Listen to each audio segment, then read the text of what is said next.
प्रयागराज में, जहां गंगा यमुना सरस्वती का संगम है प्रयागराज में, वहां एक स्थान है झूसी नाम से। झूसी का ये रहने वाला व्यक्ति है देवराज। बड़े पाप किए थे, अनेक पापों में लिप्त रहा और जीवन वैसा ही पाप में चल रहा था।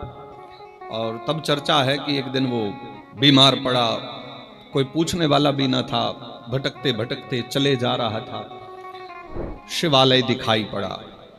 चोरी आदि बहुत करने वाला था, इसलिए घर से तो निकाल दिया गया था। यत्र तत्र भटकता रहता था, कुछ खा लिया, कभी चोरी करके, कभी मांग करके, कभी लोगों को कष्ट दे करके। तो एक दिन भ्रमण करते करते वहीं झूसी से निकला और एक मंदिर मिला, शिवालय। उस शिवालय में जाकर के लेट गया। वहीं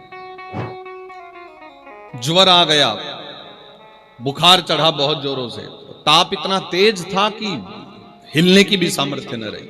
मैंने अनुभव किया है इन शास्त्रों को पढ़ करके, भगवान के इन पावन चरित्रों को पढ़ के एक बात तो मेरे बड़े अच्छे से समझ में आई।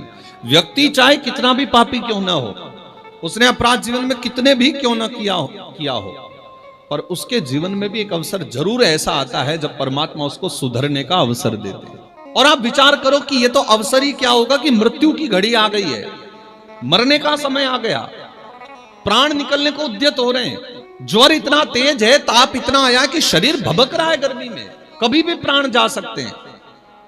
और ऐसे समय में व्यक्ति को निर्णय लेना पड़ता है, एक उत्तम निर्णय। और जो देवराज ने लिया, भले ही वो स्वभाव से पापी था, उसने आज तक अधर्म किया, धर्म कर्म से दूर भागा, परमात्मा से दूर भागा, लेकिन जब भूख प्यास से व्याकुल हो गया और कहीं उसको जब खाने पीने की व्यवस्था न हुई ना, तब उसको लगा कि जब कहीं आश्रय ना मिले तो भगवान के मंदिर में जाना चाहिए, क्योंकि भगवान के यहाँ आश्रय जरूर मिलेगा। अच्छा, बड़े बड़े जो मंदिर हो हमारे कृष्ण कन्हैया के, प्रभु श्री राम के, वो तो मंदिर ऐसे हैं कि चार दीवारी में ठाकुर जी भीतर बंद रहते हैं। उनकी तो सेवा ही ऐसे होती है।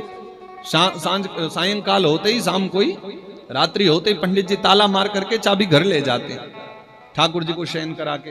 पर भोले बाबा के मंदिर देखें कैसे कैसे होते, चार खंबा खड़े कर दिए, ऊपर छत डाल दी, बन गया भोले बाबा का मंदिर। और कहीं कहीं तो ये भी नहीं है, हमारे यहाँ हजारों स्थान भारतवर्ष में ऐसे मिलेंगे जो भोले बाबा एकांत में बैठे हुए, खुले में ऐसे ही विराजे हुए।